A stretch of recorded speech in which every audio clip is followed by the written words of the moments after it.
Hello, my good friends. How are you today? May God bless you all. I will not introduce anything. You guys watch the video and feel it. Then let's evaluate together. The rooftop of the Westin Peachtree Plaza glowed under a canopy of fairy lights, the Atlanta skyline sprawling below like a sea of stars trapped in glass and steel. The air was warm, scented with jasmine from potted plants lining the terrace, and a soft jazz melody drifted from a speaker tucked in the corner. A small crowd, hotel staff, a few late-night guests, hovered near the bar, their chatter fading as I, Nathan Sullivan, stepped forward, my heart pounding louder than the city's pulse. In my hand was a small velvet box, and in front of me stood Ava Thompson, her dark eyes wide with shock, her curls catching the light like a halo. She was stunning in a crimson dress that hugged her curves, simple but elegant, the kind of beauty that didn't need to shout. We'd known each other for exactly 1 day, 24 hours that felt like a lifetime, and now here I was, about to do something most people would call insane. I dropped to one knee, the cool tile grounding me, and opened the box to reveal a silver ring with a single diamond, understated but sparkling like her. "Ava Thompson," I said, my voice steady despite the tremor in my chest. "I know this sounds crazy. We met yesterday, and by every rule this shouldn't make sense. But I've never been more sure of anything. You're my person, my partner, my future.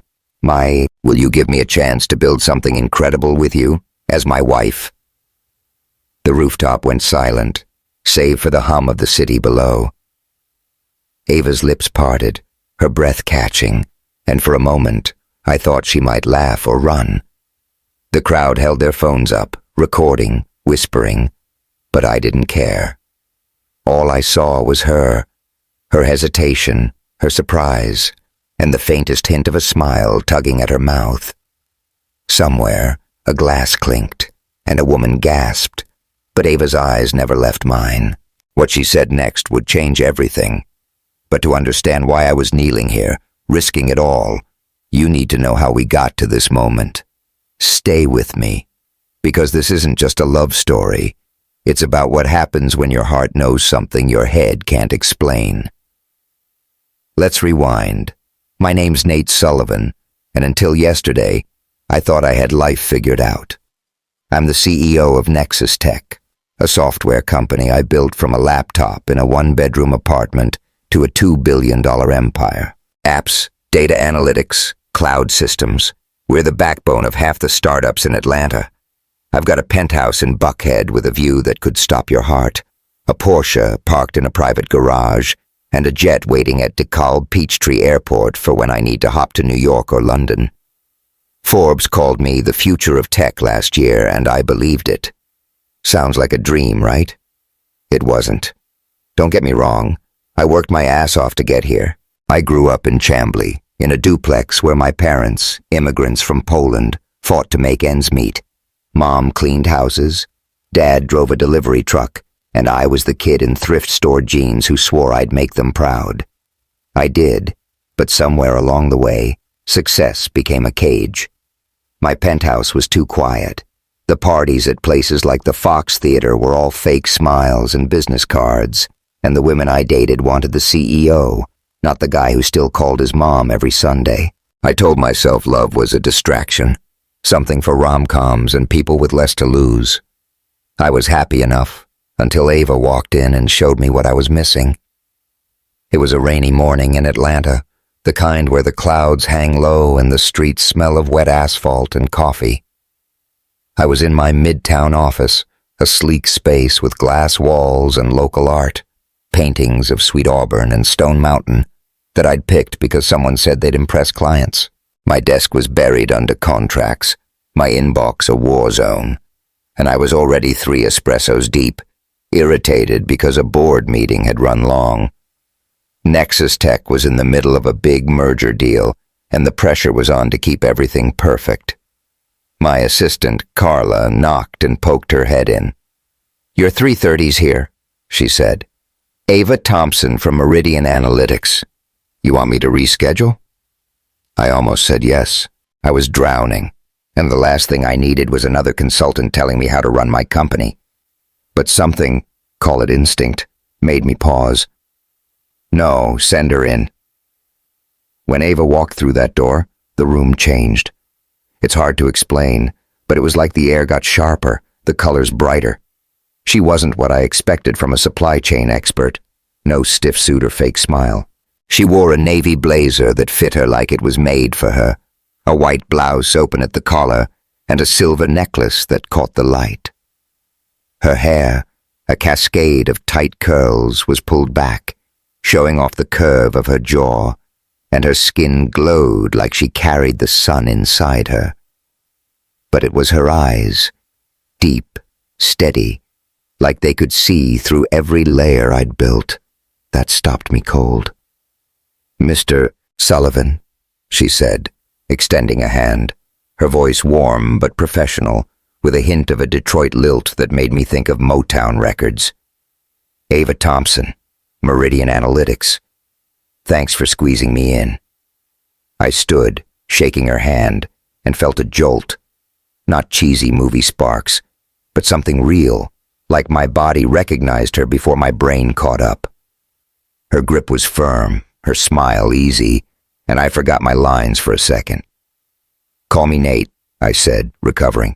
"And trust me, this is worth a few missed emails." She laughed, a low, musical sound that hit me like a shot of bourbon. "Careful, Nate. I'm here to fix your supply chain, not stroke your ego." I grinned, motioning to the chair across from my desk. "Fair enough. Let's see what you've got." The meeting was supposed to be an hour, tops, just numbers, logistics, maybe a PowerPoint if I was unlucky. But Ava didn't roll like that. She leaned forward, her laptop open but barely glanced at, and started asking questions that cut straight to the bone. Why were we overspending on shipping? What was our backup plan for supplier delays? Her ideas were sharp, challenging mine without being cocky, and when I pushed back, she didn't flinch. She tilted her head, listening, really listening, not just waiting to talk, and then fired off a counterpoint that made me rethink my whole approach. Somewhere around the 30-minute mark, we veered off script. I don't know how it happened. One minute we were debating warehouse costs. The next she was telling me about her project, Bright Path, a non-profit she'd started to bring tech education to kids in underserved neighborhoods. Her face lit up when she talked about it, her hands moving like she was painting the future. "These kids," she said, leaning back, "they're not just numbers. They're dreamers, like I was growing up in Detroit. No computers at home, no fancy tutors, but give them a laptop and a chance, they'll change the world." I nodded, caught up in her fire. "Sounds like you're changing it already." She smiled, but it was softer, like she was sizing me up. "Maybe. What about you, Nate? What's your why? Not the company line, the real one." Nobody asked me that. Not investors, not my board, not even my mom. I could have dodged, but those eyes of hers wouldn't let me. So I told her. About my parents working themselves to the bone, about the nights I coded until dawn because I was terrified of failing them, about the quiet ache I felt, even with all my success, like I was building something big, but missing something bigger. My dad used to say, "Make your mark, Nate," I said, staring at the skyline through the rain-streaked window. I thought that meant money, power. Now I'm not so sure. She didn't push, just nodded, like she got it. "Sounds like you're looking for purpose. That's a good place to start." We kept talking, her about losing her dad young, me about screwing up my first startup. Both of us about dreams we hadn't told anyone else. My assistant poked her head in twice, reminding me of other meetings, but I waved her off. The contracts could wait. The merger could wait. This, whatever it was, couldn't. By the time we wrapped up, it was past 5, the rain still drumming against the glass. Ava closed her laptop, and I realized I wasn't ready for her to leave. My mouth moved before my brain caught up. "You had dinner yet?" I asked, standing as she gathered her notes. She looked up, surprised, her fingers pausing on her bag. Not yet. There's a spot around the corner, I said, trying to sound casual, though my pulse was anything but. Paschal's, soul food, nothing fancy, but the food's real. You in? She studied me for a second, her lips curving into a half smile. Soul food, huh? You sure you can handle it, city boy? I laughed, grabbing my coat. Only one way to find out. Paschal's was a legend in Sweet Auburn, a cozy place with wooden tables, black and white photos of civil rights leaders on the walls, and the smell of fried chicken and cornbread that hit you like a hug. The jukebox was playing Marvin Gaye, and the waitresses called everyone honey, like they meant it. Ava seemed right at home, her shoulders relaxing as she slid into a booth, while I felt like a guest in her world, eager to learn. You ever been here before? She asked, scanning the menu, though I got the sense she already knew what she wanted. Once or twice, I said, which was generous. Soul food wasn't my scene growing up. Pierogies and cabbage soup were more my speed, but I wasn't about to admit that. What's good? Everything, she said, grinning. But you gotta try the catfish and collards, trust me. We ordered catfish for her, chicken and waffles for me, sweet tea for both, and the conversation flowed like it had in the office, only deeper. She told me about Detroit, about Sundays with her grandma listening to Motown, about the first computer she got at 14 that changed her life. I told her about my mom's pierogi recipe, about the time I nearly bankrupted my first company, about the secret dream I'd never said out loud. A foundation to bring tech to kids who couldn't afford it. That's it, she said, leaning forward. Her fork paused mid-air. That's what you should be doing, Nate. Not just making apps. Making a difference. I looked at her, her eyes bright with belief, and felt something shift. Like maybe I could be more than the guy on Forbes. Like maybe she saw that guy already. The hours slipped away, the restaurant emptying until it was just us, a few stragglers, and a waitress wiping down tables. When the owner gently said they needed to close, we stepped outside, the rain gone, the streets slick and shining under the streetlights. I offered to call Ava a car, but she shook her head. Let's walk a bit, she said, pulling her coat tighter. Clear our heads.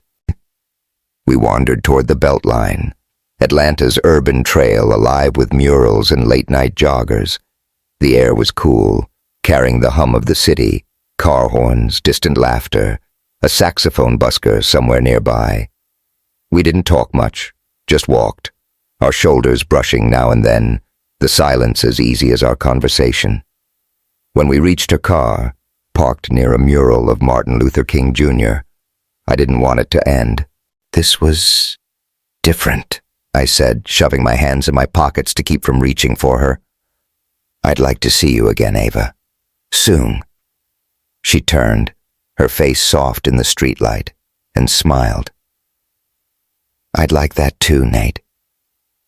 I watched her drive off, the taillights fading into the night, and felt like I'd just found something I didn't know I'd been looking for. But even then I knew it wouldn't be simple. I was a white guy with $1 billion company, a board breathing down my neck, and a life under a microscope. Ava was a black woman who'd built her own path, fierce and free, tied to a community I was only starting to understand.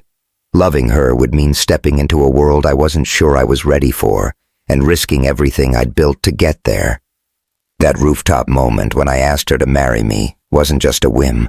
It was a choice, to trust my heart over my head, to believe in something bigger than logic. But getting from that rainy morning to that starry night wasn't easy, and what came after was even harder. If you want to know how we made it, and what it cost us, stick around, because this is about more than love. It's about finding the courage to leap when every rule says stay still. The Beltline was alive under the Atlanta night sky, a ribbon of concrete and murals winding through the city like a heartbeat. Streetlights cast golden pools on the path, and the air buzzed with the hum of cicadas, distant car horns, and the occasional laugh from a group of college kids biking past. I walked beside Ava Thompson, our steps slow, deliberate, like neither of us wanted this night to end. Her crimson scarf fluttered in the breeze, brushing against her shoulder, and every now and then her arm grazed mine, sending a jolt through me that I couldn't ignore. It had been hours since we left Paschal's, since that soul food dinner turned into something I hadn't seen coming, and I was already falling. Hard. We'd started the evening as strangers, or close enough. One meeting in my midtown office, one handshake that felt like fate, and now here we were, wandering Atlanta's urban trail after a meal that was more than just food. It was a window into her world, and I wanted to stay there as long as she'd let me. Ava's laugh, low and warm like a Motown melody, still echoed in my head from when I'd fumbled my way through a bite of collard greens, her teasing making me feel like a kid again, not Nathan Sullivan, the guy who ran Nexus Tech.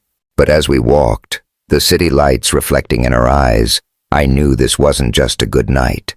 It was the start of something I couldn't let slip away. Rewind a few hours. After our meeting ran long, 2 hours of supply chain talk that somehow turned into stories about her childhood in Detroit and my scrappy start in Chambly, I'd asked Ava to dinner on impulse. Paschal's wasn't my usual scene. I was more likely to end up at some overpriced steakhouse in Buckhead, shaking hands with investors over $200 bottles of wine. But Ava had mentioned soul food during our talk, her eyes lighting up when she described her grandma's cornbread, and I wanted to see that light again. So I suggested Paschal's, a sweet Auburn legend, and when she said yes, I felt like I'd won something bigger than any boardroom deal. The restaurant was a warm hug of a place, all dark wood and history. Black and white photos of civil rights leaders lined the walls. MLK, John Lewis, folks who'd eaten here decades ago, and the jukebox was playing Stevie Wonder, his voice weaving through the clatter of plates and chatter. The smell hit me first. Fried chicken, macaroni and cheese, something sweet like candied yams. Ava slid into a booth across from me, her blazer swapped for a light sweater, her curls loose now, framing her face like a crown. She looked at home. Her shoulders relaxed, while I was hyper-aware of every detail. The creak of the vinyl seat, the way her necklace caught the light, the curve of her smile when she caught me staring. "You sure you're ready for this?" she asked, handing me a menu, her voice teasing but kind. "Soul food's a commitment, Nate. No backing out once you order." I grinned, leaning back. "I'm in, but you're gonna have to guide me. My culinary expertise stops at pierogies and pizza." She laughed, the sound cutting through the noise of the restaurant like a spotlight. "Pierogies, huh? All right, city boy, let's get you some real food. Catfish, collards, cornbread. Trust me." "City boy?" I raised an eyebrow, pretending to be offended. "I grew up in Chambly, Ava. I'm practically a local." "Chambly's not Atlanta," she shot back, smirking. "You gotta earn these streets." We ordered, catfish for her, chicken and waffles for me, sweet tea that was so sugary it could have doubled as dessert, and the conversation flowed like we'd known each other forever. She told me about Detroit, about summers riding her bike through Palmer Park, about her grandma teaching her to make peach cobbler while Aretha Franklin played on a scratchy radio. I could see it. Little Ava, all determination and curls, dreaming big in a city that didn't always dream back. "My grandma used to say, 'Ava, you're gonna shine, but you gotta fight for it,'" she said, her fork pausing over her plate. "She's why I started Bright Path. Kids like me, they need someone to believe in them." I nodded, my chicken half forgotten. "You're doing that. I saw how you lit up talking about it. Those kids are lucky." She smiled, but it was softer, like she was weighing my words. "What about you, Nate? What's the dream you're fighting for? Not the company, the real one." I hesitated, my fingers tracing the rim of my glass. Nobody dug that deep, Not even Maya, my best friend, who'd been with me since Nexus Tech, was just a pipe dream. But Ava's eyes, steady, curious, like they could hold whatever I gave her, pulled it out of me. "I don't know if it's a dream or a ghost," I said, my voice lower. "My parents gave up everything to get me here, Poland to Atlanta, no money, no connections. I built Nexus Tech for them to prove it wasn't for nothing. But lately, it feels like I'm running on empty. Like I'm supposed to do something more. Something that matters." She leaned forward, her bracelet jingling softly. "Like what?" I shrugged, surprising myself with the truth. "Kids, maybe. Tech education, like what you're doing. Level the playing field. Give them a shot I had to claw for." Her face softened, but she didn't let me off easy. "That's a start, Nate. But you gotta mean it. Words are cheap." I laughed, caught off guard. "Damn, you don't pull punches, do you?" "Not when it's real," she said, her smile a challenge. "You're not the only one with big dreams, city boy." Dinner stretched on, the plates cleared, the sweet tea refilled. We talked about everything. Her love for Toni Morrison novels, my secret obsession with old sci-fi movies, the time she crashed a city council meeting to demand better school funding, the time I accidentally set off a fire alarm at a tech conference. It wasn't flirting, not exactly. It was deeper, like we were mapping each other's worlds, finding the places they overlapped. She told me about losing her dad when she was 10, how it made her grow up fast, how her mom, Gloria, worked double shifts as a teacher to keep them afloat. I told her about my dad's heart attack when I was 20, how it pushed me to work harder, to make sure my mom never worried about money again. We weren't just swapping stories. We were building something, brick by brick, and I didn't want it to stop. The waitress, a woman with a warm smile and gray braids, finally hinted they were closing.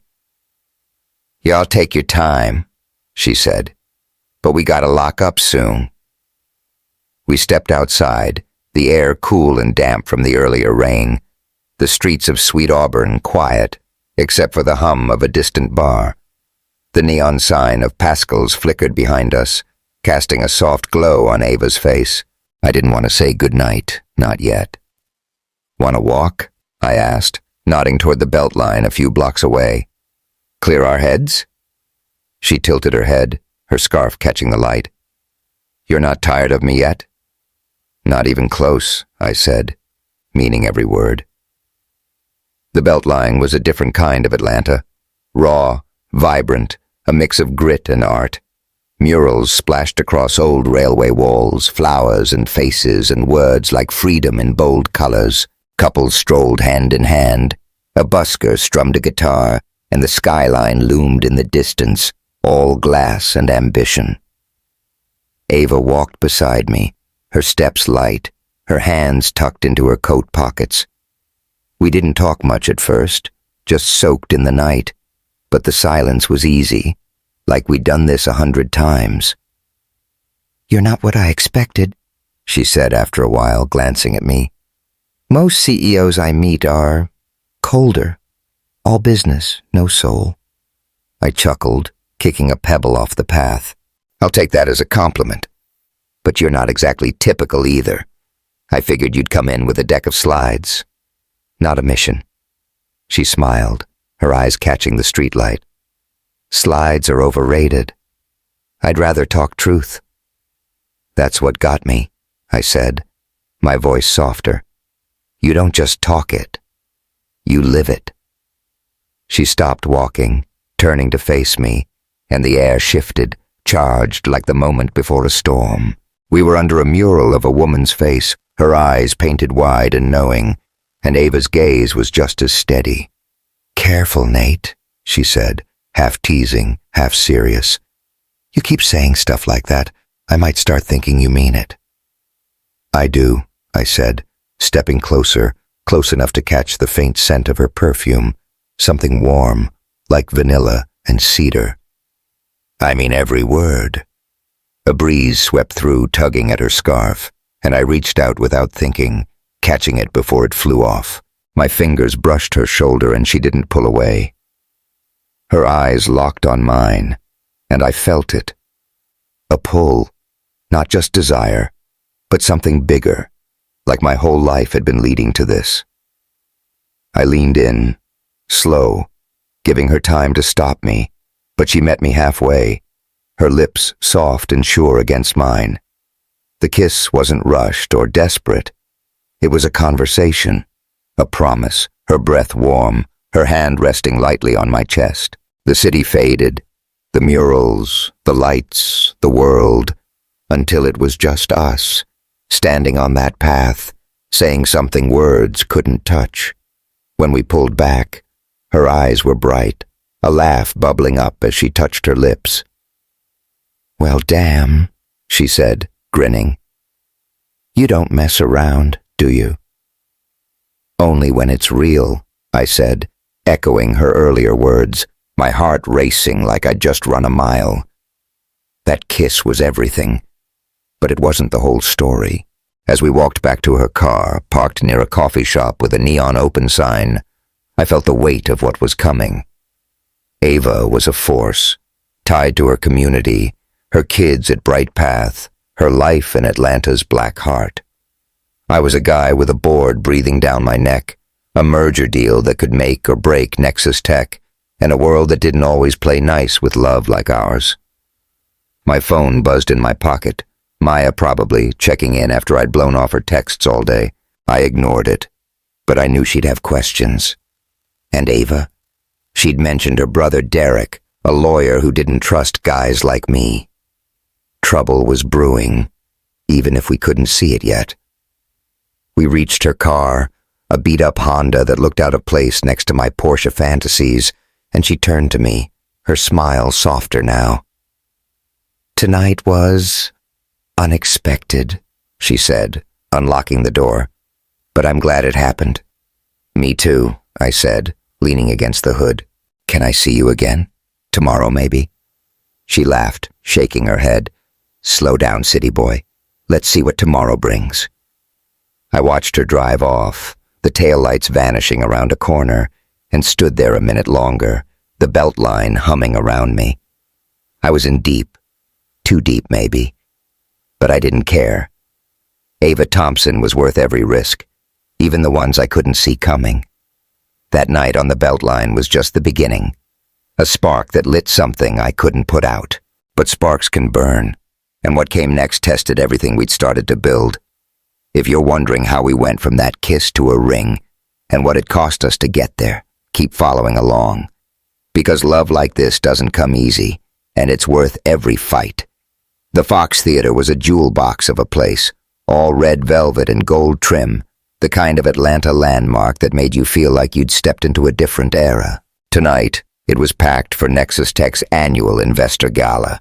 Chandeliers glittering, champagne flowing, and a string quartet playing something soft and forgettable in the corner. I stood near the bar, a glass of bourbon in hand, my tailored suit feeling tighter than usual.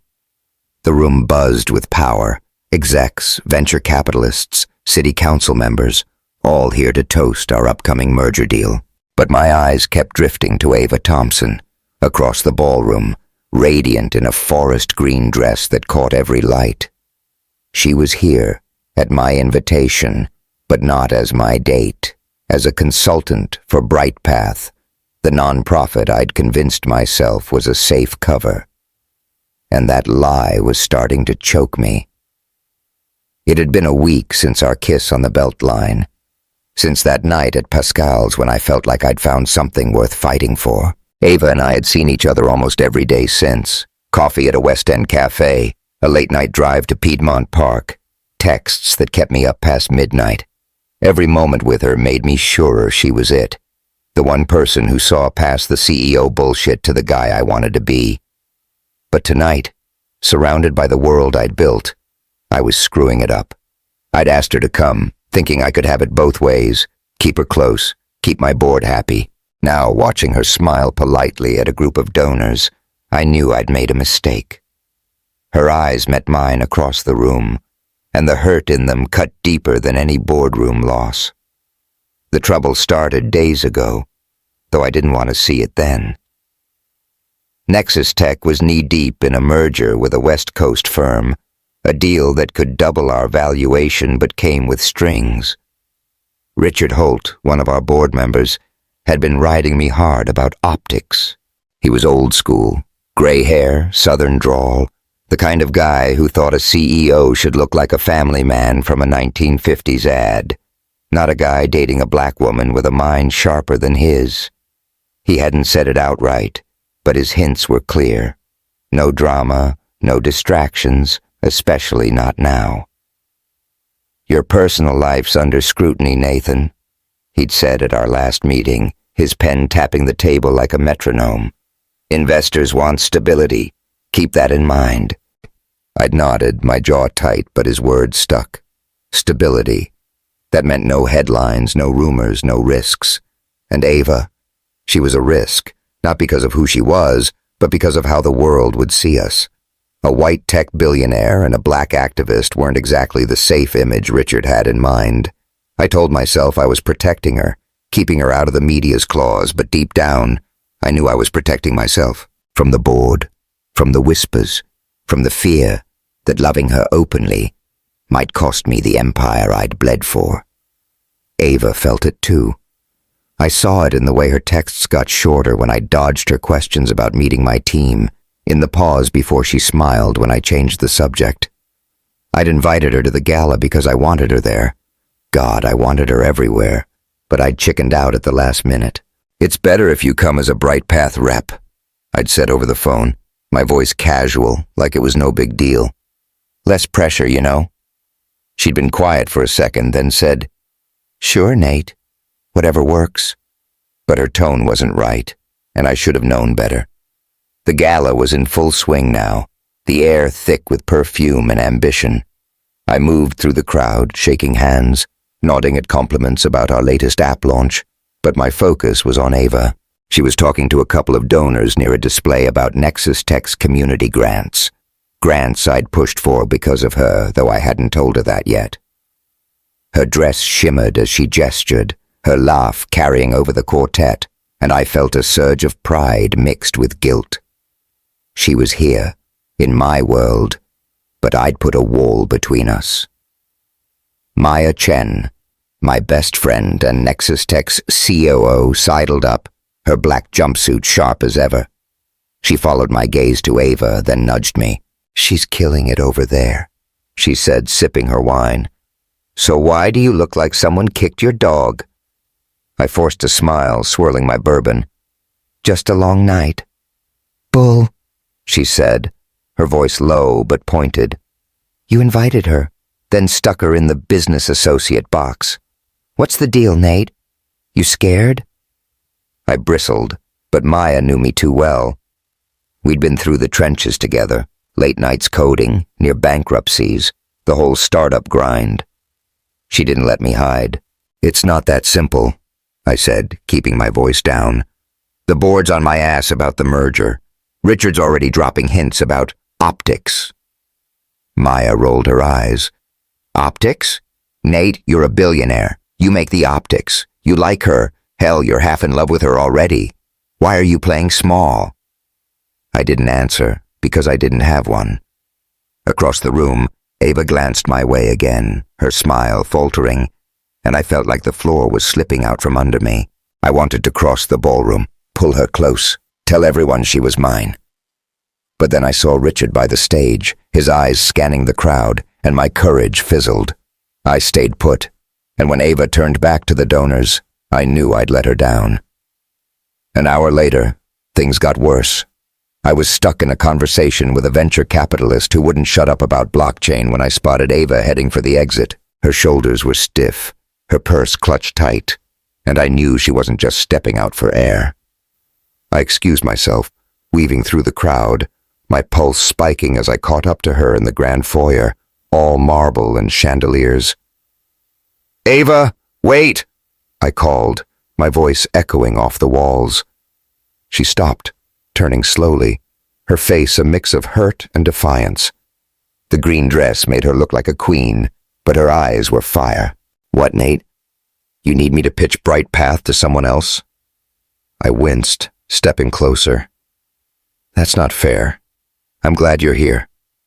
"Are you?" She crossed her arms, her bracelet glinting. "Because I've been here 2 hours, and you've barely said 10 words to me. I'm not your employee, Nate. I'm not here to play a role." The foyer was quiet, but I felt exposed, like the whole gala could hear us. "It's not like that," I said, lowering my voice. "This merger's got everyone on edge. I'm trying to keep things smooth, for both of us." "Both of us?" Her laugh was sharp, nothing like the one I loved. "Nate, you're keeping things smooth for you, for your board, your investors. I'm out here smiling for strangers, pretending I'm just some consultant, while you act like I don't exist." Her words hit like a slap because they were true. I'd dressed it up as protection, but I was hiding her, hiding us, because I was scared. Scared of Richard's disapproval, of headlines that'd twist our story, of losing the control I'd spent years building. But standing there, seeing the pain in her eyes, I realized I was losing something bigger. "Ava, I'm not ashamed of you," I said, desperate. "You're the best thing in my life. I need time to figure this out." She stepped closer, her voice low, steady, like she was laying down a line I couldn't cross. "Figure what out, Nate? If I'm worth it? Because I already know what I'm worth. I grew up fighting for every scrap of respect, and I'm not begging for yours." My throat tightened, my hands useless at my sides. "I don't want you to beg. I want—" "What?" She cut in, her eyes searching mine. "What do you want, Nate? Because right now, it feels like you want a secret, not a partner." I opened my mouth, but nothing came out. She was right, and the truth burned. I'd brought her here, put her in this dress, this room, and made her feel invisible. The quartet's music drifted through the doors, mocking me with its softness, and I wanted to say something, anything, to fix it. But Ava shook her head, her curls swaying, and turned toward the exit. "I'm not doing this," she said, her voice quieter now, final. "Call me when you're ready to show up for real." She walked out, the heavy doors swinging shut behind her, and I stood there, the foyer's marble cold under my feet. The gala's hum faded, replaced by the roar of my own stupidity. I'd let her go, not just tonight, but maybe for good, and the weight of that hit harder than any boardroom loss. The next day was a blur. I went through meetings on autopilot, nodding at merger updates while my mind replayed Ava's words. "I'm not begging for yours." I'd tried texting her, a weak, "I'm sorry, can we talk?" But she hadn't replied. I didn't blame her. Maya caught me in the office kitchen pouring my 4th coffee and didn't hold back. "You blew it, didn't you?" she said, arms crossed, her sneakers tapping the floor. I sighed, leaning against the counter. "I didn't mean to. It's this damn merger, Maya. Richard's got me on a leash." She snorted, grabbing a mug. "Richard's a dinosaur, and you're letting him run your life. Ava's not some liability. She's the realest thing you've got. Fix it, Nate, before you lose her." I wanted to, but I didn't know how. Ava wasn't just hurt. She was done, or close to it. And then there was Tasha Reed, a reporter who'd been sniffing around Nexus Tech for weeks. I'd ignored her emails, but yesterday she'd sent a new one. "Heard you've got a new friend, Mr. Sullivan. Care to comment?" No specifics, but the timing wasn't a coincidence. Someone at the gala must have talked, and if Tasha dug deeper, Ava would be caught in the crossfire. That night, I drove to Sweet Auburn, past Paschal's, hoping to clear my head. The streets were alive, music spilling from bars, couples laughing on corners, but I felt like a ghost. I parked near the mural where we'd kissed, its colors muted in the dark, and sat on a bench, staring at my phone. No messages from Ava, just a news alert about Bright Path's latest event, a coding camp for kids, her dream in action. She was out there, changing lives, while I was stuck, too afraid to change mine. I thought about my parents, how they'd risked everything to give me a shot. I'd built Nexus Tech to honor them, but what was it worth if I couldn't honor the one person who made me feel alive? Ava deserved better than half of me, and I was running out of time to prove I could give it. That moment in the foyer when Ava walked away was the first crack in our story. It wasn't the end, not yet, but it was the moment I saw how fragile this could be. If you're wondering how I dug myself out, or if I even could, stick with me, because what came next was messier, harder, and more real than I ever expected. The local was a dive bar tucked in a corner of Little 5 Points, all scratched wooden tables and neon beer signs flickering like they were on their last legs. The air smelled of fried onions and cheap whiskey, and a jukebox in the corner was stuck on some 90s grunge song, the bass thumping through the floor. I sat in a booth near the back, nursing a beer I didn't want, my phone dark on the table. It had been 10 days since Ava walked out of the Fox Theater gala, 10 days since her words, "I'm not begging for yours," cut me open and left me bleeding. I'd spent years building Nexus Tech into a fortress, but losing Ava made me feel like it could all crumble, and I wouldn't care. The bar was half empty, just a few regulars hunched over their drinks and a couple arguing quietly by the dartboard. I'd come here to escape the silence of my Buckhead penthouse, but it wasn't working. Every time I closed my eyes, I saw her, her green dress shimmering, her eyes burning with hurt, the way she'd turned away like I wasn't worth fighting for anymore. I'd texted her, called her, even sent an email that sounded desperate even to me. "Ava, I messed up. Can we talk?" No reply. I'd driven by Paschal's twice, hoping to catch her, but she wasn't there.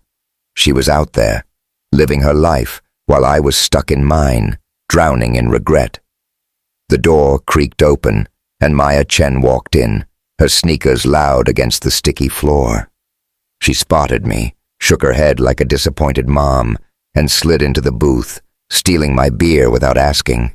"You look like hell," she said, taking a sip. "Still moping over Ava?" I leaned back, rubbing my face. "Not moping. Thinking." "Same difference," she said, setting the bottle down.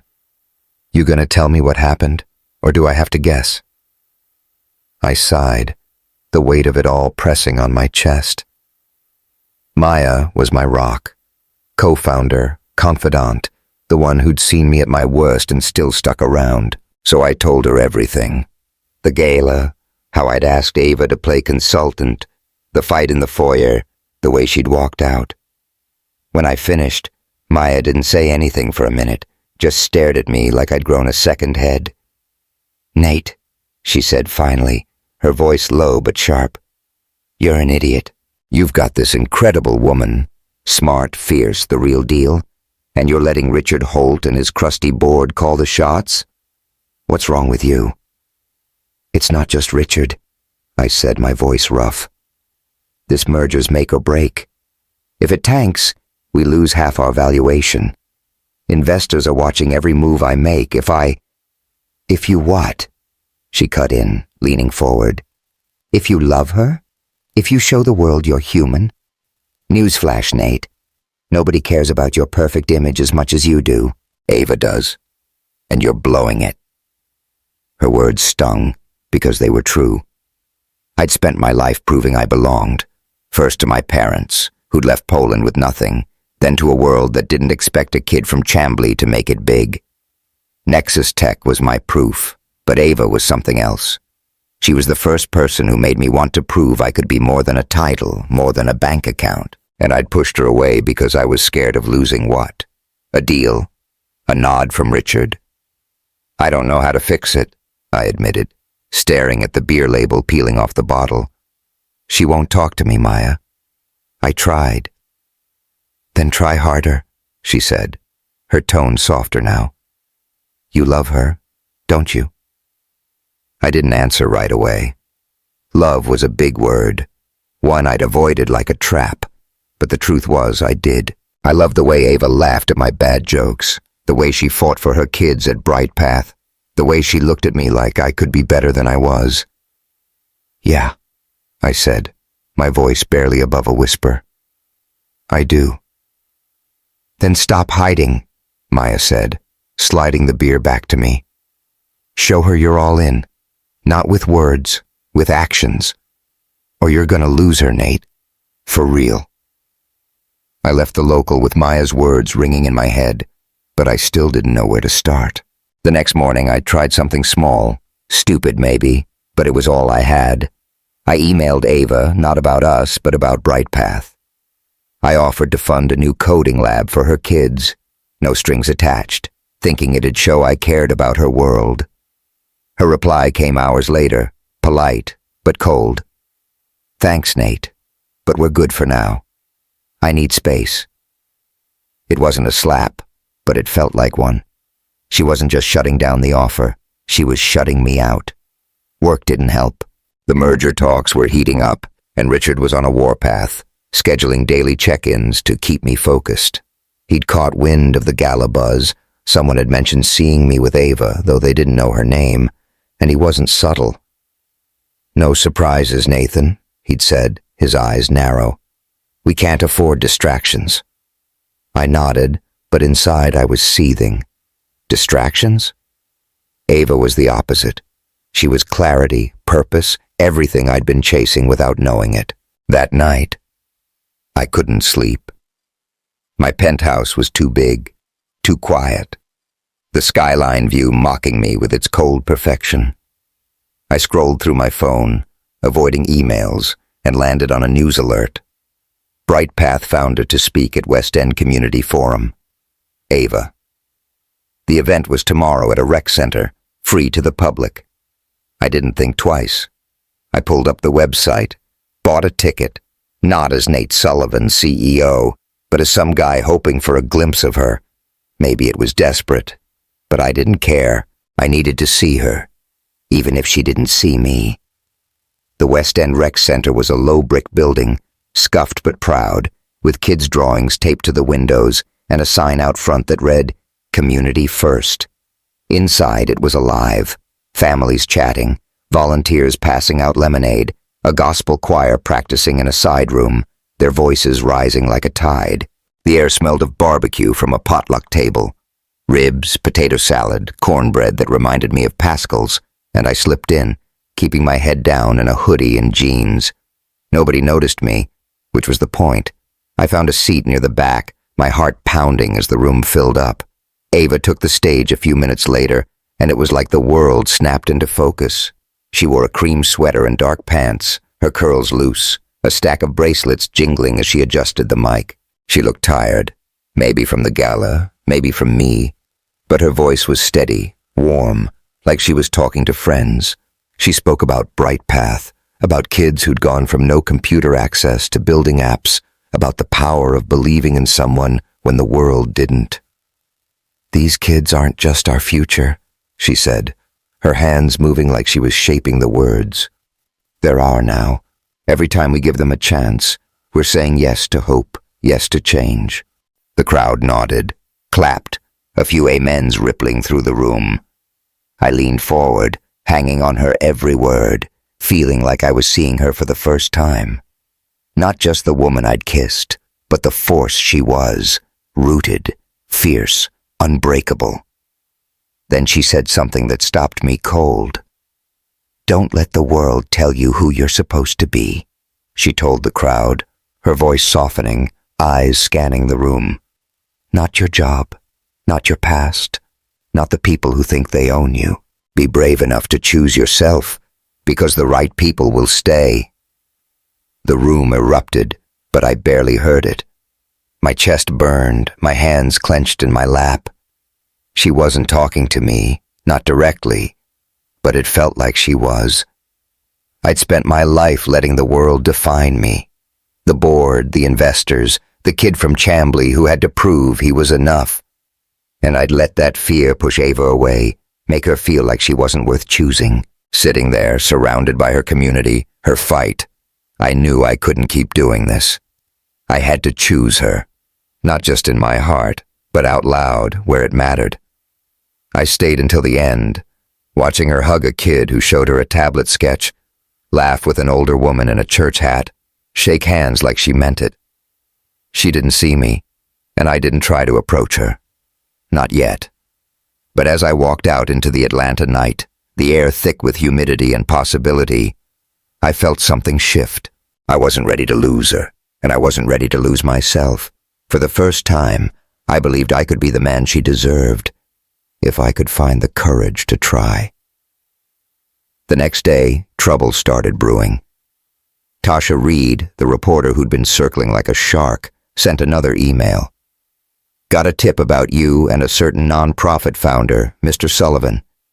Want to chat before I run it? No photos, no specifics, but the threat was clear. If she went public, Ava would be in the spotlight. Her work, her life, everything she'd built. I deleted the email, my stomach twisting, but I knew ignoring it wouldn't make it go away. I called Maya for lunch, needing her clarity. We met at a food truck near Ponce City Market, the air smelling of tacos and exhaust, hipsters and tourists milling around. I told her about the rec center, about Ava's speech, about Tasha's email. I want her back, I said, picking at a burrito I didn't want. But I don't know if I can fix this. Maya leaned back, her sunglasses perched on her head. You can't fix it sitting here, that's for sure. What's Ava care about, Nate? Not your money, not your title, her kids, her community. Show her you get that, and don't wait for Tasha to force your hand.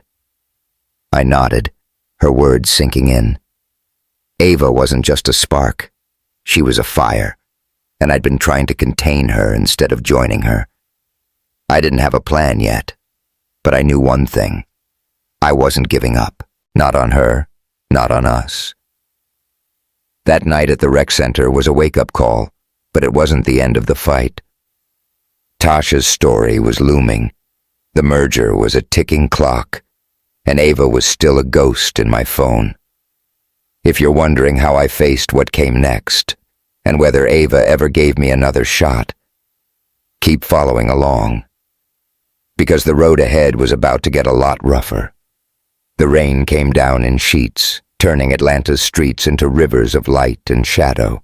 I sat in my Buckhead office, the glass walls fogging up as the city blurred beyond. My laptop screen glowed with a headline that felt like a gut punch. Nexus Tech CEO's secret romance. Who's the mystery woman? Tasha Reed's article had dropped at dawn, and it was everywhere. Twitter, tech blogs, even local news sites. The photo was grainy, but unmistakable. Me and Ava at Paschal's, my hand over hers, both of us smiling like the world couldn't touch us. Now that moment, one I'd held close, was fodder for strangers, twisted into a story that wasn't ours. Tasha hadn't named Ava, but she'd left enough breadcrumbs, local activist, non-profit founder, Atlanta native, to make it easy for anyone with a keyboard to figure out. The comments were a cesspool, some gushing about a fairy tale, others sneering at mismatched pairs, and too many targeting Ava with venom I couldn't read twice. Slurs, stereotypes, lies about her using me. My phone buzzed nonstop. Texts from Maya, emails from my PR team, a missed call from Richard Holt. But I couldn't move. All I could think about was Ava, what this must be doing to her, and the fact that I hadn't warned her. I'd known Tasha was digging, and I'd done nothing. Now she was paying for my silence. I grabbed my jacket and headed for the door, the office's hum fading behind me. The merger was days from a critical vote, and Richard had scheduled an emergency board meeting, but none of it mattered as much as finding Ava. I had to see her, to explain, to fix this somehow.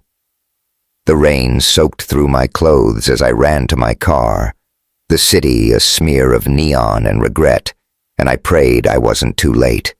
The drive to Ava's apartment in Vine City was a nightmare, wipers slashing at the windshield, my hands gripping the wheel like it could anchor me.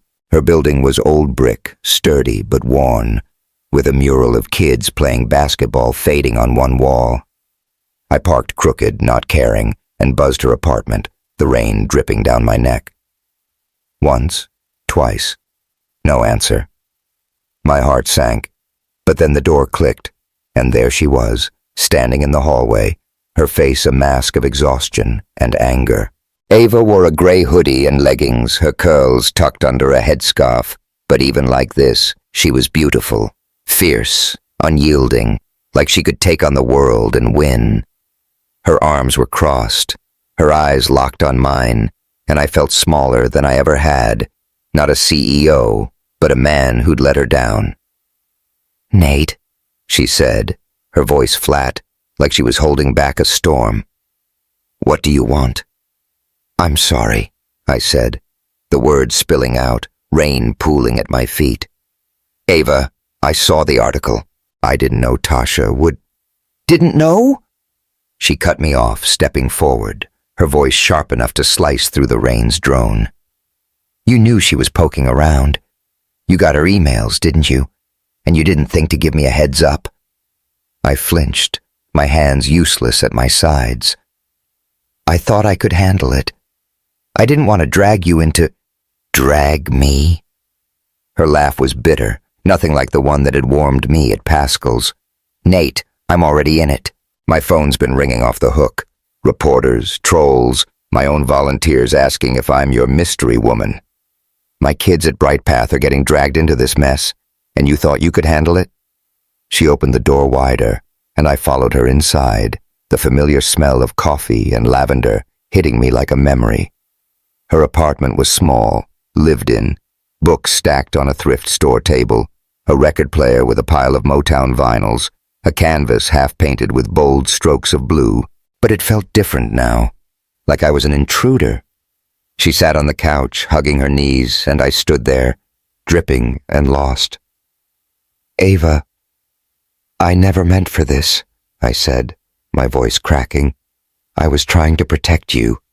The merger, the board, they're breathing down my neck. I thought if I kept us quiet, you'd be safe." "Safe?" She looked up, her eyes blazing. "Nate, I grew up in Detroit. I've dealt with worse than some gossip blog. I don't need you to protect me. I need you to stand with me. But instead, you're out here hiding me like I'm something to be ashamed of." The accusation landed like a blow, because it was true. I hadn't said the words, but I'd acted like it, keeping her at arm's length, calling her a consultant, letting Richard's voice in my head drown out hers. I stepped closer, desperate. "I'm not ashamed of you, Ava. You're everything to me. I screwed up, I know, but I'm here now. Let me fix this."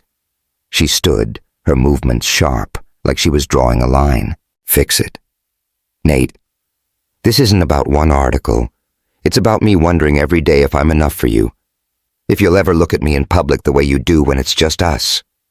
Her voice broke, and it was worse than yelling.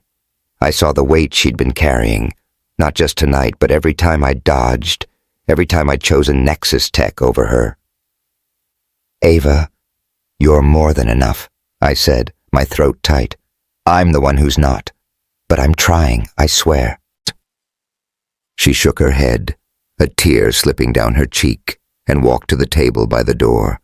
She picked up a key, the one I'd given her to my place, a gesture I'd thought meant something, and set it down with a soft clink.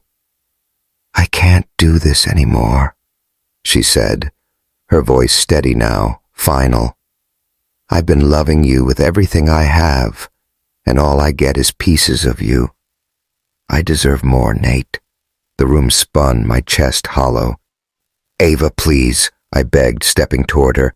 "Don't give up on us. I'll do whatever it takes." But her eyes said it was over. She opened the door, the rain's roar filling the space between us. "I'm not giving up," she said quietly. "I'm choosing me." I walked out, the door closing behind me with a thud that echoed in my bones. The rain hit me like a wall, soaking through my jacket, but I barely felt it. I stood there staring at the mural across the street, its colors bleeding in the storm, and realized I'd lost her.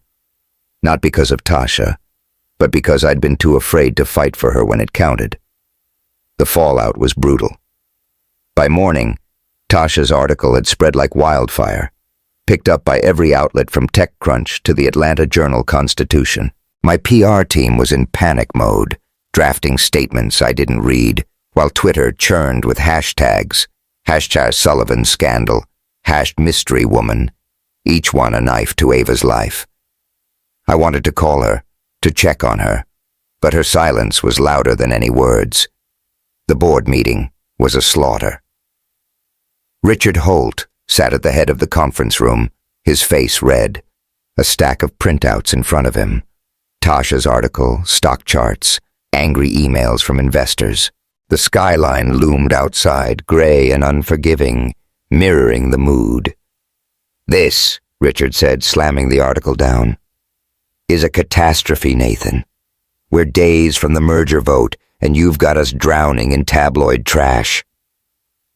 "It's not trash," I said, my voice low but firm. "It's my life."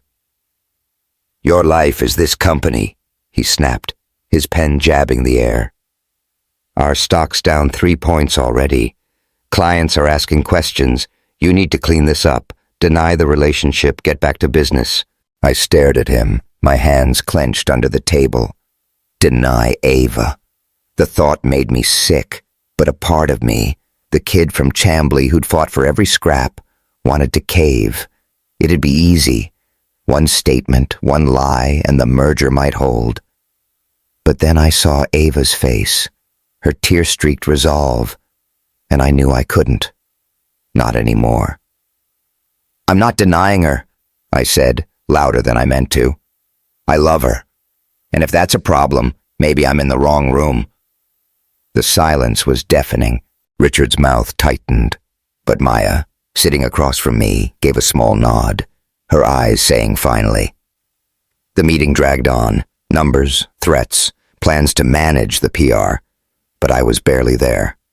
All I could think was that I'd lost Ava, and no merger could fill that hole. Ava wasn't just hurting. She was under siege.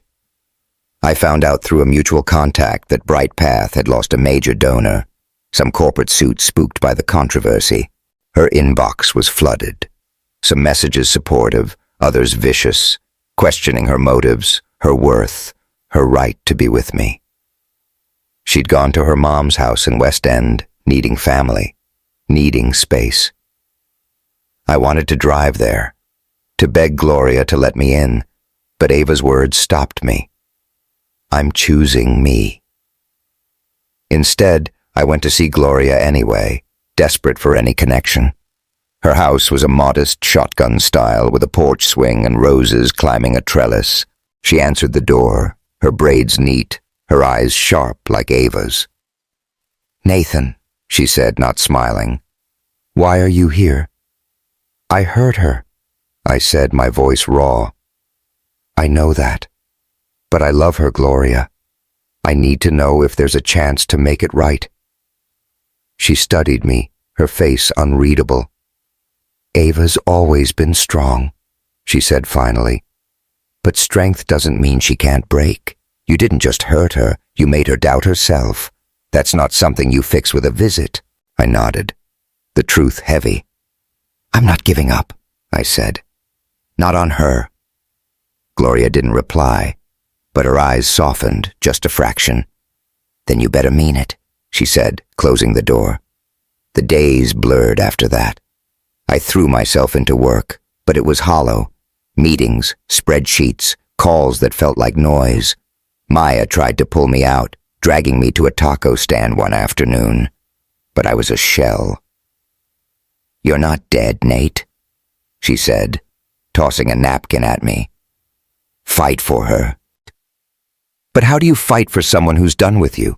I kept tabs on Ava through news clips, a Bright Path event, a photo of her with kids, her smile tight but determined.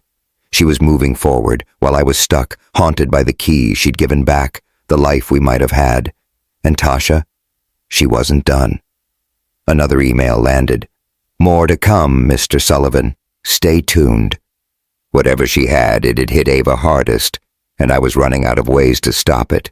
That night in Vine City, when Ava handed me that key, was the moment everything broke. It wasn't just us. It was me, the man I thought I was, shattering under the weight of my own choices. If you're wondering if there was any way back, any hope for us, hold on. Because what came next was a storm I didn't see coming, and it changed everything. The Atlanta skyline shimmered under a dawn haze, all glass and ambition, but my Buckhead penthouse felt like a tomb. I stood by the floor-to-ceiling windows, a cold coffee in hand, staring at the city I'd conquered. Nexus Tech's merger was a day from its final vote, my phone buzzing with urgent emails from Richard Holt. But none of it mattered. Not after last night, when Ava Thompson handed me back my key and walked out of my life. Her words, "I'm choosing me," played on a loop, each one a reminder of how I'd failed her. I'd spent years building walls to keep myself safe, but they'd crumbled, and I was left with nothing but regret. Then my phone pinged, a text from Maya Chen. "Check the news. Now." My stomach dropped. Maya didn't exaggerate, so I opened my laptop, fingers fumbling, and there it was, a headline from a local blog. Bright Path's Ava Thompson eyed for Chicago education role. The article was short, speculative, but it hit like a freight train. Ava was meeting with a national nonprofit, considering a move to lead a program in Illinois. Sources say Thompson is exploring new opportunities after recent personal challenges, it read. Personal challenges. That was me, my cowardice, my silence, the chaos I'd let Tasha Reed unleash with her article. Ava was thinking of leaving Atlanta, her home, her fight, because I'd made her feel like she didn't belong in mine. I sank onto the couch, the city's hum fading to white noise. The thought of her gone. No more laughs at Paschal's, no more walks on the Beltline, no more chances to hear her voice, was unbearable. I'd lost her once by doing nothing. I wasn't going to let it happen again. My hands shook as I called Maya, pacing the hardwood floor. "She's leaving," I said the second she picked up. "Ava, Chicago." "Hold up," Maya said, her voice groggy but sharp.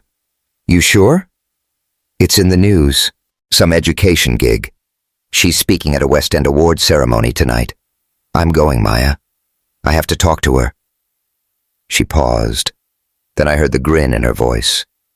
"You're not just talking, are you? You're finally stepping up." I stopped, catching my reflection in the window, a man who'd spent too long hiding. "Yeah," I said, my voice steady. "I'm done running." "Good," she said. "Then get to West End and don't screw it up this time." The West End Rec Center was transformed for the award ceremony, its scuffed floors hidden under white tablecloths, fairy lights strung across the ceiling like stars. The air was thick with the smell of barbecue, ribs, cornbread, peach cobbler from a potluck spread, and a jazz trio played in the corner, their notes weaving through the crowd's chatter. Families filled the folding chairs, kids darting between tables, volunteers in Bright Path t-shirts passing out programs. I slipped in late, my suit swapped for a dark sweater and jeans, hoping to blend in. My heart pounded as I took a seat near the back, scanning for Ava. She was already on stage, accepting a plaque for her work with Bright Path. Her dress was deep indigo, hugging her curves, her curls loose and shining under the lights. She looked like she belonged, not just here, but everywhere, a woman who carried her own gravity. The crowd clapped, a few whistles cutting through, and I felt a surge of pride mixed with ache. She was incredible, and I'd almost lost her because I was too afraid to stand by her side. "Thank you," Ava said, her voice clear, carrying over the room. "This award isn't mine. It's for the kids at Bright Path, for the families who keep this community strong, for everyone who shows up when it's hard. That's what Atlanta's about." The crowd roared, but my eyes were glued to her, every word sinking in. She spoke about hope, about building futures, but there was a shadow in her smile, like she was carrying something heavy. The article flashed in my mind. Chicago, a new start, and I wondered if this was her goodbye. I'd come to talk, to beg if I had to, but watching her now, I knew words weren't enough. I needed to show her I was all in, not just for her, but for the man I wanted to be. The ceremony ended, and the room shifted to a reception. People mingling over plates of food, the jazz trio picking up tempo. I moved through the crowd, my pulse racing, past Ava's mom, Gloria, who gave me a look that could have stopped traffic, past kids showing off their coding projects. Ava was near the stage, talking to a group of donors, her laugh bright but guarded. I waited, catching her eye as the donors drifted away, and when she saw me, her face flickered, surprise, then caution. "Nate," she said, her voice low like she was bracing herself. "What are you doing here?" I took a breath, stepping closer, close enough to see the flecks of gold in her eyes. "I had to see you," I said, keeping it simple. "Can we talk?" She hesitated, her fingers tightening on her purse, but nodded. "Outside," she said, leading me to a small patio off the rec center, the night air cool, the city's hum softened by distance. Fairy lights hung above, casting a warm glow, and for a moment, it felt like the Beltline again, like we could go back. But her arms were crossed, her stance guarded, and I knew we were far from that night. "I saw the article," I started, my voice rough, "about Chicago. Are you really leaving?" Her eyes narrowed, but she didn't dodge. "I'm thinking about it. They're offering me a chance to scale Bright Path nationally. It's a big move, Nate. I need something solid right now." Oh. The word solid stung because I hadn't been that for her. I stepped closer, my hands out, open. "Ava, I'm sorry. For the gala, for Tasha, for every time I made you feel like you weren't enough. I was scared of the board, the merger, what people would say. But I'm done with that. I'm done hiding you, hiding us." She looked at me, her face unreadable, the jazz drifting through the open door. "Nate, it's not just about you saying sorry. You made me doubt myself, made me wonder if I fit in your world. I can't keep doing that." Her words cut, but I didn't back down. "You don't just fit in my world. You're the best part of it. I love you, Ava. I love how you fight for your kids, how you make me want to be better. I should have shouted it from every rooftop in Atlanta, and I'm starting now."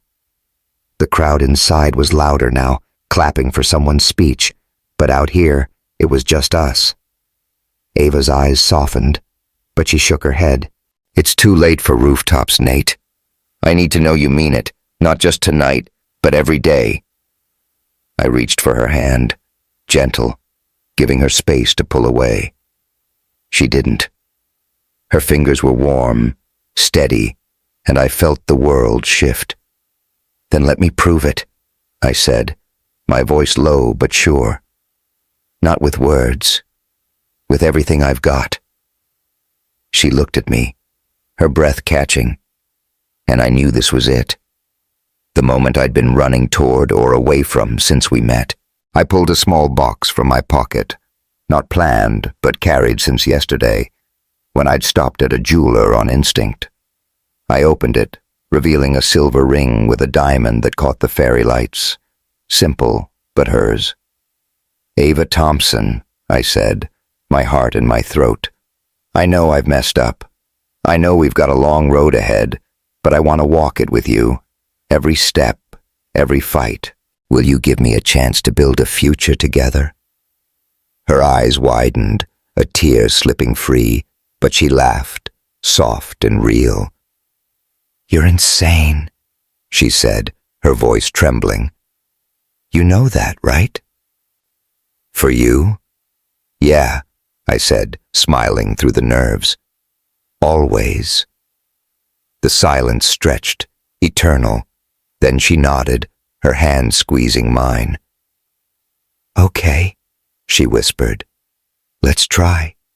I slipped the ring on her finger, and she pulled me close, her lips finding mine under the lights. The kiss was fierce, forgiving, a promise we'd both keep. Inside, the crowd cheered for something else, but out here it felt like they were cheering for us. The next morning, Atlanta woke up to our story. I'd called a press conference at the Westin before the ceremony, outing myself to Tasha and every outlet in town.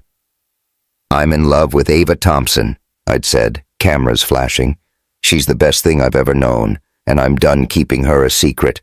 And the clips went viral. Twitter, Instagram, even a CNN segment, and the response was a storm. Some called it romantic, others called it reckless, but I didn't care. I'd chosen her. The board meeting was chaos. Richard Holt was apoplectic, slamming his fist on the table, but I stood my ground. I'm not backing down, I told them. Ava's my future, and if that's a problem, you can find a new CEO. To my shock, the chairwoman, Evelyn Brooks, no relation to Ava, spoke up. Let's move forward, she said, her voice calm. The merger's strong enough to weather this. Don't be a fool, Nathan. Maya grinned across the table, and I felt a weight lift. Ava and I met that night at our bench in Piedmont Park, the lake reflecting the city's glow. She sat beside me, her hand in mine, a takeout box of chicken and waffles between us, just like our first days. Her ring caught the light and she smiled, softer now. It's a mess out there, she said, nodding at her phone, where notifications still piled up. People have a lot to say. Let them, I said, squeezing her hand. We'll figure it out, your kids, bright path, all of it, together. She looked at me, her eyes searching. You sure you're ready for this? It's not going to be easy.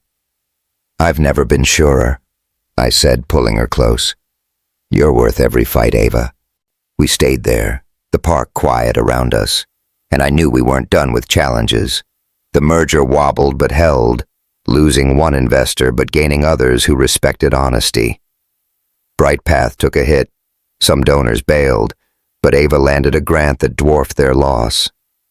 She chose to stay in Atlanta, her home, and I stood beside her at community events, press briefings, anywhere she needed me. Gloria invited me to dinner, and Derek, her brother, shook my hand, even cracked a joke about my waffles obsession. Maya threw a party at her loft, toasting to Nate finally getting it right, and Ava laughed until she cried. We were building something, not just love, but a life where we could be ourselves, flaws and all.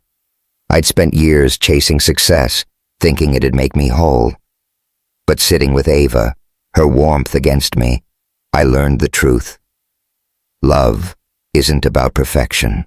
It's about showing up, choosing each other and facing the world together, messy, real, and worth every second.